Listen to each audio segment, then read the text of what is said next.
Hello students, I hope कि आप लोग लास्ट क्लास जो अकाउंटिंग इक्वेशन का मेरा फर्स्ट क्लास था उसको आप लोगों ने ध्यान से सुना होगा और देखा भी होगा। मे बी आपको कुछ प्रॉब्लम आई होगी, तो मैं लास्ट क्लास के टॉपिक से रिवीजन स्टार्ट लेते हुए आज मैं डीके गोयल बुक का इलस्ट्रेशन 2 सॉल्व करूंगा। क्योंकि फिलहाल मेरे पास वही बुक अवेलेबल है तो मैं उसको सॉल्व करूंगा। आप लोग किसी भी बुक से बना सकते हैं, मैं रोज बोलता ही रहता हूँ, टीएस गढ़वाल, एनसीईआरटी जो भी अवेलेबल उससे सॉल्व कीजिएगा। लेकिन फिलहाल मैं एक एग्जाम्पल आज मैं सॉल्व करके दिखाऊंगा, illustration 2 from DK Goyal book. मैं पहले लास्ट क्लास में हुआ क्या था उसको शॉर्ट में थोड़ा सा बोल देता हूँ ताकि हम लोग इजिली लास्ट क्लास के को रिकैप कर सके। लास्ट क्लास में आखिर पढ़े क्या थे हम लोग। तो हम लोग स्टार्ट किए थे चैप्टर अकाउंटिंग इक्वेशन। इसका सिंपल सा रूल क्या था, asset is equal to liabilities plus capital. Asset is equal to liabilities plus capital. एक फॉर्मेट बनाए हैं हम, serial number, transactions, cash. Assets में क्या क्या एसेट्स आते हैं, कुछ एग्जांपल मैंने लिया है। Cash, stock, debtors, furniture, prepaid expense.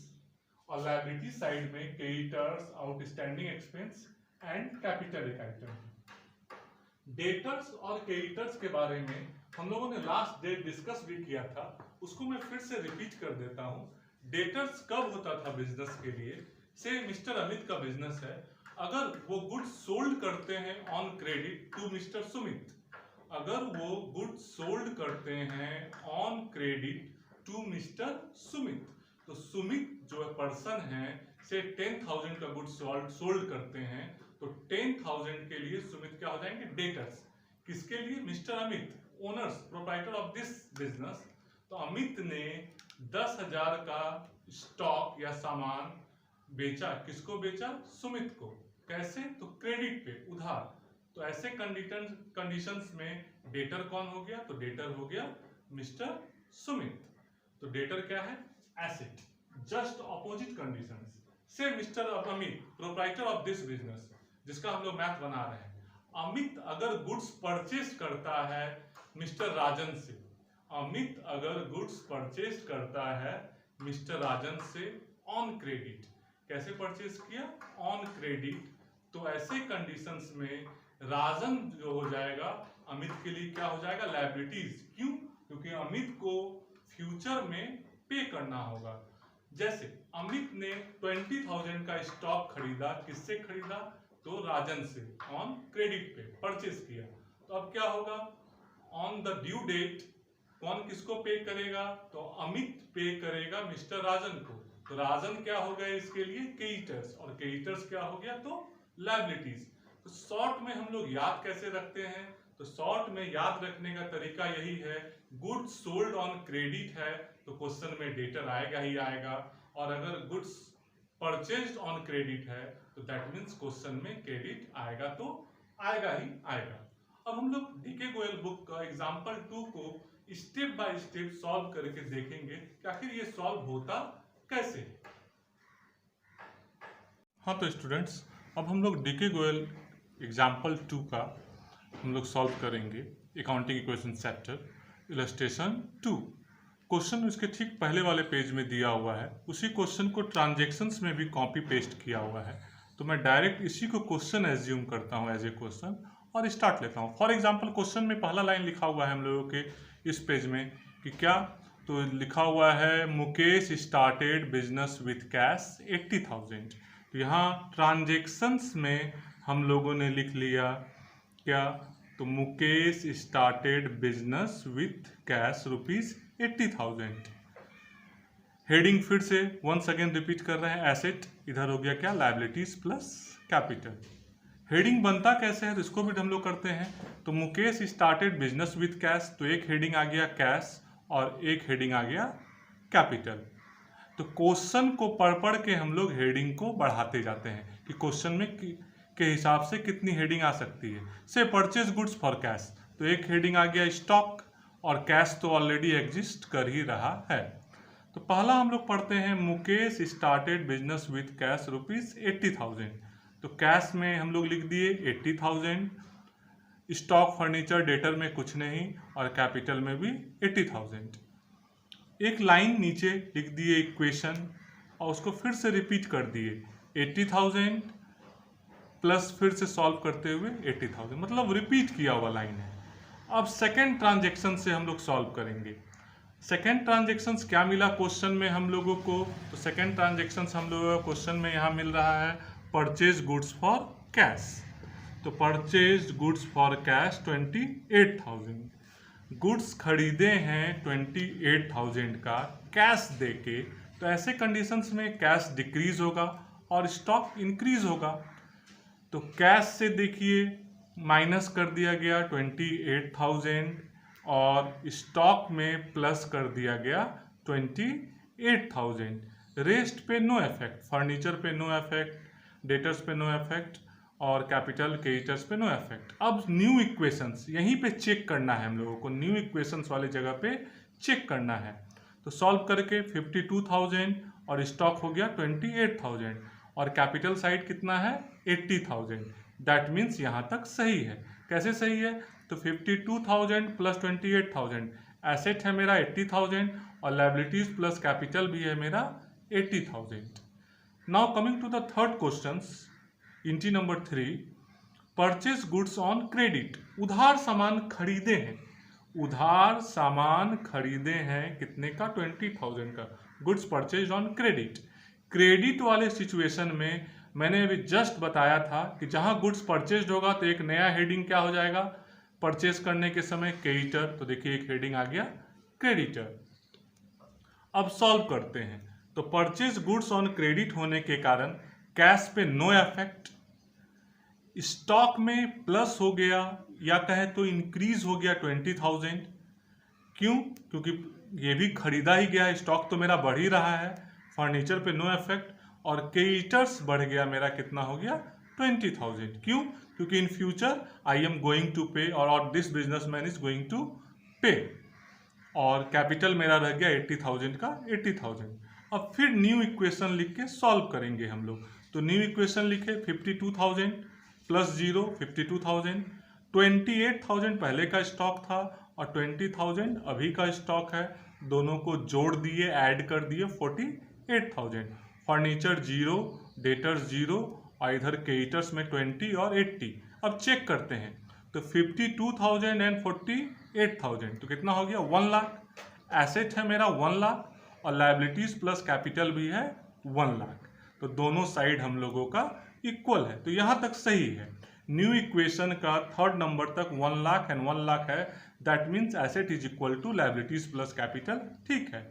Now coming to the fourth question, ये सारा क्वेश्चन मैं बगल वाले पेज से ले रहा हूँ। तो अगर फोर्थ क्वेश्चन में आता, हाँ तो स्टूडेंट्स अब हम लोग देखते हैं नेक्स्ट ट्रांजेक्शन्स को, पहले इसको सॉल्व करते हैं। तो 52,000 माइनस 6,000 46,000, क्यों, क्योंकि कैश डिक्रीज कर गया।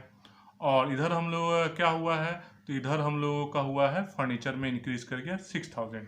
तो फिर क्या करेंगे न्यू इक्वेशन में 52,000 माइनस 6,000 46,000, स्टॉक 48,000, फर्नीचर 6,000 और इस साइड तो नो इफेक्ट था 20,000 और 80,000 क्रेडिटर्स और कैपिटल में। फिर जोड़ के चेक कर लेंगे क्या 1 लाख है, तो हम लोग जोड़ते हैं 46 प्लस 48 एंड 6, तो इधर हो गया 1 लाख, इधर भी है 1 लाख। दैट मीन्स यहाँ तक सही है।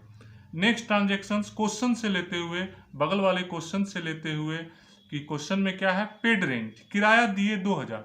अगर रेंट पे करेंगे तो रेंट पे करने के समय क्या होगा, कैश मेरा डिक्रीज होगा और कैपिटल भी डिक्रीज होगा। कैश से डिक्रीज माइनस और कैपिटल से माइनस। तो क्या हुआ है रेंट पेड के समय, तो देखिए कैश से माइनस कर दिया गया 2,000 और कैपिटल से भी माइनस कर दिया गया 2,000। रेस्ट पे नो इफेक्ट, तो रेस्ट में नो इफेक्ट रहने के कारण न्यू इक्वेशन लिख दिए और फिर सॉल्व कर दिए। कैश से माइनस करके 44,000, रेस्ट एज इट इज उतार दिए और कैपिटल से माइनस कर दिए 80,000 माइनस 2,000 78,000। फिर न्यू इक्वेशन लिख के चेक कर लेंगे। 7 number, withdrew cash for private use 3,000, जिसको कॉमर्स की भाषा में कहते हैं ड्रॉइंग्स। अगर हम लोग गुड्स या स्टॉक या कैश बिजनेस से निकालते हैं, विड्रॉ कर लेते हैं फॉर पर्सनल यूज, तो वो कॉमर्स की भाषा में कहलाता है ड्राइंग। तो ड्राइंग हुआ है, लेकिन यहाँ स्टॉक से नहीं होके किससे हुआ है, सॉरी, इससे पहले हम लोग का एक ट्रांजेक्शन छूट गया था, स्किप हो गया, पहले मैं उसको देखता हूँ। रिसिप्ट कमीशन 500, तो रिसिप्ट कमीशन 500 होने के कारण कैश में +500 और कैपिटल में +500, रेस्ट पे no effect.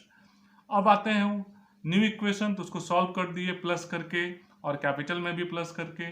Withdrew cash for private use, private use के लिए आपने बिजनेस से कैश निकाला पर्सनल यूज के लिए, घर के खर्च के लिए, से एज्यूम करते हैं कि घर में ले गए आप पर्सनल यूज के लिए, तो कैश तो डिक्रीज करेगा बिजनेस से। चूंकि ये अकाउंटिंग इक्वेशन पूरा किसका है, तो पूरा बिजनेस का है, तो बिजनेस का अलग होने के कारण, बिजनेस एक सेपरेट एंटिटी है और बिजनेसमैन एक सेपरेट है, तो बिजनेस से का सेपरेट एंटिटी होने के कारण, एक सेपरेट अस्तित्व होने के कारण, तो क्या हुआ, तो कैश से माइनस हो गया 3000 और कैपिटल से माइनस हो गया 3000, कैश से -3000 और कैपिटल से -3000। फिर न्यू इक्वेशन लिख के सॉल्व कर दिए, तो न्यू इक्वेशन लिख के सॉल्व किए तो क्या आया, 41,500, 48,000, 6,000, 20 एंड 7,500। नया क्वेश्चन, नया transaction, 8 number, sold goods on credit 40,000, 40,000 में उधार बेचे। कितने का सामान है वो, उसका कॉस्ट प्राइस है 30,000, अब बेचे कितने में, 40 में। 30,000 का सामान बेचे हैं हम लोग 40 में, दैट मीन्स 10,000 का तो प्रॉफिट है। गुड्स सोल्ड ऑन क्रेडिट होने के कारण डेटर होगा, गुड्स सोल्ड ऑन क्रेडिट होने के कारण क्या होगा, तो डेटर होगा। रेस्ट क्या हुआ, तो रेस्ट तो मेरा वही रह जाएगा। तो प्रॉफिट मेरा 10,000 पहले कैपिटल में डाल दिए, क्यों, क्योंकि 30,000 का सामान आपने बेचा, स्टॉक बेचा आपने 40,000 में, तो 30,000 और 40,000 दोनों का डिफरेंस 40,000 - 30,000, तो प्रॉफिट हो गया 10,000। इन फ्यूचर डेटर उससे कितना लेंगे हम, तो 40,000 डेटर में डाल दिए 40,000 और स्टॉक से डिक्रीज कर दिए, स्टॉक से माइनस कर दिए 30,000। रिपीट, प्रॉफिट 10,000, क्यों, क्योंकि सेलिंग प्राइस है मेरा 40 और कॉस्ट प्राइस है 30, तो हो गया 10,000। स्टॉक एक्चुअल में है कितने का, तो 30,000, तो 30,000 स्टॉक से माइनस, और डेटर में कितना दे दिए, तो डेटर में दे दिए 40,000। फिर सॉल्व कर दिए न्यू इक्वेशन लिख के। फिर चेक कर लेंगे हर एक स्टेप पे, जब भी न्यू इक्वेशन लिखेंगे तो जरूर चेक कर लिया करेंगे कि क्या asset is equal to liabilities plus capital है। अगर कहीं गलती होगी तो उसी स्टेप पे रुक जाएंगे और गलती को खोजने की कोशिश करेंगे, ये नहीं कि लास्ट तक सॉल्व किए तब उसको गए। और लास्ट वन आते हैं पेड टू क्रेडिटर्स 50,000। क्रेडिटर्स तब हुआ था सिचुएशन क्रिएट जब आपने उधार सामान खरीदा था, ट्रांजेक्शन नंबर 3 में क्रेडिटर्स आया था। अब क्या हुआ, तो आपने क्रेडिटर्स का पेमेंट कर दिया 15,000। अगर आप उधार पेमेंट कर देते हैं, उधार का पेमेंट कर देते हैं जो आपके ऊपर उधार था, तो कैश से डिक्रीज करना होगा और मेरा क्रेडिटर भी डिक्रीज हो जाएगा, क्यों, क्योंकि वो तो फ्यूचर में लेगा नहीं, तो कैश से डिक्रीज कर दिए 15,000 और क्रेडिटर से भी डिक्रीज कर दिए 15,000। अब चूंकि क्वेश्चन मेरा खत्म हो गया तो उसको लिख दिए फाइनल इक्वेशन और बोथ साइड चेक कर लेंगे, सॉल्व करने के बाद, माइनस करने के बाद, उसके बाद प्लस करने के बाद सारे आइटम को चेक कर लेंगे कि asset is equal to liabilities plus capital है या नहीं। अगर है तो ठीक, और नहीं है तो फिर से हम लोगों को फाइंड आउट करना होगा गलती कहाँ हुई है। आप लोग ऐसा करेंगे, एग्जाम्पल 2 को बुक से सॉल्व करेंगे। कुछ सॉल्व करने के समय अगर प्रॉब्लम आएगा तो मुझे व्हाट्सअप कर सकते हैं, मुझसे कॉल करके पूछ सकते हैं कि सर ये पर्टिकुलर मुझे इस ट्रांजेक्शन्स में दिक्कत हो रही है, काइंडली सॉल्व करके बताइए, तो मैं इसको सॉल्व करके बताऊंगा।